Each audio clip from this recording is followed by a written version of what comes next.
So ఒకసారి హైదరాబాద్కి వెళ్దాం. ఈరోజు భాగ్యనగరంలో దాదాపుగా కూడా బీజేపీకి సంబంధించినటువంటి రాష్ట్ర అధ్యక్షుడు బండి సంజయ్ ఒకరోజు నిరసన దీక్ష చేపట్టారు. ఈ నేపథ్యంలోనే గన్ పార్క్ వద్దకు వెళ్లి అక్కడ అమరవీర స్తూపానికి నివాళులర్పించిన తర్వాత దీక్ష అక్కడి నుంచే దీక్ష చేపట్టేటువంటి ప్రయత్నం చేశారు. ఈ నేపథ్యంలోనే టీఎస్పీఎస్సీకి సంబంధించిన పేపర్ లీకేజ్ పైన కూడా ఆయన ముట్టడికి పిలుపునిచ్చిన నేపథ్యంలోనే పోలీసులు అక్కడ చొరవ తీసుకొని అక్కడ అరెస్ట్ చేసినట్టుగా తెలుస్తోంది.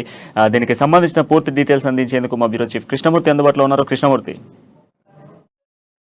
Thank you Pranay. ఈరోజు హైదరాబాదు అంటే ఒక టీఎస్పీఎస్సీ పరిసరపంతంగా హైదరాబాద్ అంతా కూడా కొంత కట్టడి ముట్టడి అరెస్టులు అదిరింపులు ఈ రకంగా కొనసాగింది. హైదరాబాద్ అంతా అంటే ఎక్కడ చూసినా కానీ ఆందోళనలు ఆక్రందన ఇవే వినిపించాయి కానీ ఇంకొకటి ఎక్కడ వేరే విషయాలు ఏం కనిపించలేదు. ఒక మంచి ఇది కార్యక్రమాలు జరిగేది.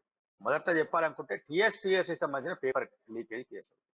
టీఎస్పీఎస్ సంబంధించిన పేపర్ లీకేజీ విషయంలో ప్రభుత్వ వైఖరిని ఎండగడుతూ అటు బీఎస్పీ నేత ప్రవీణ్ కుమార్ కానీ లేదంటే వైసీపీ నేత షర్మిల, ఇటువైపు బీజేపీ నేత బండి సంజయ్, అటువైపు కాంగ్రెస్ ఎన్ఎస్వై నాయకుడు బల్మూరు వెంకట్, ఇలా అంటే ఎవరికి వారుగా దీక్షలు నిరసన. మరోవైపు హైదరాబాద్ కలెక్టరేట్ ఎదురుగా ఏబీవీపీ ఆందోళన. ఈ నేపథ్యంలో అంటే ఇటువైపు చూస్తుంటే జూబ్లీ హిల్స్ ఆ వైపులో పోలీసులు, అటువైపు మన వైసీపీ నేత షర్మిలను కట్టడి చేయడానికి ఆ పరిసర ప్రాంతాల్లో బారికేడ్లు, భారీ బందోబస్తు. ఇక లగడిగప్పుల్లో బీఎస్పీ అయిన సునీల్ కుమార్ ను అరెస్ట్ చేయడానికి అక్కడ ఒక బారికేడ్లు, బందోబస్తు, భారీ ఏర్పాట్లు. ఇక బండి సంజయ్ ఏంటంటే పార్టీ నాంపల్లిలోని పార్టీ కార్యం నుంచి అసెంబ్లీ ఏట ఉన్నటువంటి గన్ పార్క్, అమరవీరుల స్తూపం గన్ పార్క్ వరకు వెళ్ళడంతో ఆ పరిసర ప్రాంతం ఆ రోడ్ అంతా దాదాపు 1 కిలోమీటర్ రోడ్ అంతా మొత్తం జాము, మొత్తం ఊరేగింపు ప్రదర్శనలు. ఇంకొక వైపు గడిచిన 4 రోజులుగా ఉన్నటువంటి పరిస్థితి ఇప్పుడు టీఎస్పీఎస్సీ ఎదుట కూడా ఎదుర్కొన్నది. మరోవైపు గాంధీ భవన్ లో బల్మూరు వెంకట్, ఇలా ఎక్కడ చూసినా అరెస్టులు, కట్టడులు, బారికేడ్లు, నిరసనలు, పోలీసుల బూట్ల చప్పుళ్ళు ఇవే. ఇంకా వేరే ఎక్కడ కలపలేదు. మొత్తం హైదరాబాద్ లో ఈరోజు అంతా గందరగోళ పరిస్థితి ఉంది. ఇది హైదరాబాద్ పరిస్థితి. ఇక సికింద్రాబాద్ కి వెళ్తే సికింద్రాబాద్ లో నేను జరిగినటువంటి సప్నలో కాంప్లెక్స్ లో జరిగినటువంటి ఫైర్ యాక్సిడెంట్ చాలా దురదృష్టమైన ఘటన. 6 మంది దాంట్లో సజీవ దహనం అయ్యారు. ఈ ఈ ఈ ఈ ఘటన మొత్తం సికింద్రాబాద్ ప్రాంతంలో ఒక హల్చల్ గా మారింది. అక్కడ కూడా ఆందోళన అంటే బాధితుల పక్షాన కొంతమంది వీటి అంటే అధికారుల నిర్లక్ష్యం ఎండగడుతూ కొంతమంది, బాధితుల పక్షాన కొంతమంది ఆందోళన దిగడంతో అక్కడ కూడా కొంత ఉద్రిక్తత ఏర్పడింది. సికింద్రాబాద్ గాంధీ ఆసుపత్రిలో మృతదేహాల పోస్ట్ మార్టం నేపథ్యంలో గాంధీ ఆసుపత్రి పరిశ్రమంతా కూడా అంటే బాధితులకు న్యాయం చేయాలంటూ పలు సంఘాలు, పలు రాజకీయ పార్టీలు, యువజన సంఘాలు వీటికి ఆందోళన చేపట్టడంతో అక్కడ ఉద్రిక్తత. అంటే ఎక్కడ చూసినా ఈ రోజు కట్టడి ముట్టడి, ఇంకా వేరే కార్యక్రమాలు కనబడలేదు. పోలీసు యంత్రాంగం పూర్తిగా అంటే నిరసనకారులను అదుపు చేయడము, అరెస్ట్ చేయడము, వాళ్ళని తరలించడము, వాళ్ళని అదిరించడము, బెదిరించడం వీటికే సరిపోయింది వాళ్ళ పోలీసుల డ్యూటీ అంతా మొత్తం కూడా. ఇంకా వేరే ఏం లేదు. గతంలో ఎప్పుడు లేవు. అంటే ఈ రోజు పరిస్థితి తాజాగా చూస్తే గతంలో అంటే 2014 కంటే ముందు తెలంగాణ ప్రత్యేక రాష్ట్రం కోసం జరిగినటువంటి ఉద్యమం ఈరోజు హైదరాబాద్ లో కనబడింది.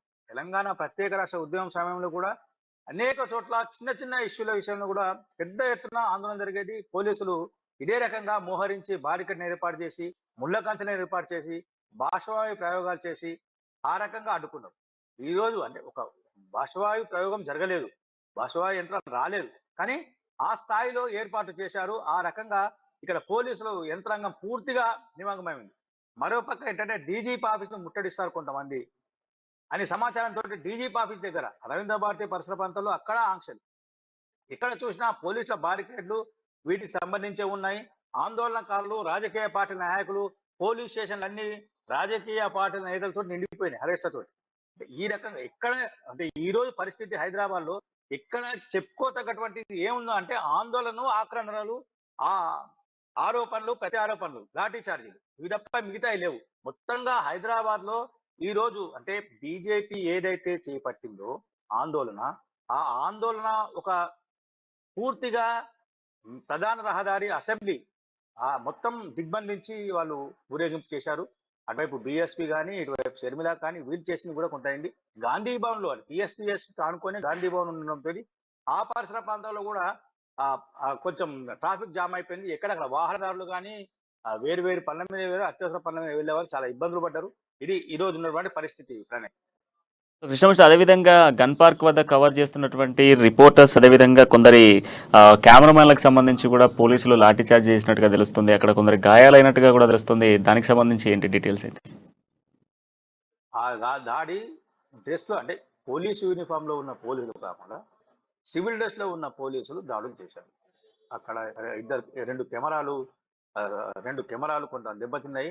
ఆ కెమెరా మీద దెబ్బలు తాకినాయి. ఇద్దరు ముగ్గురు జర్నలిస్టులకు దెబ్బలు తాకినాయి. లాఠీ చార్జ్ వాళ్ళు గాయాలు పాడారు. ఇదేంటంటే తోపులాట తొక్కిసలాట అని చెప్పారు. తోపులాట తొక్కిసలాట కారకులు ఎవరు? పోలీసులు.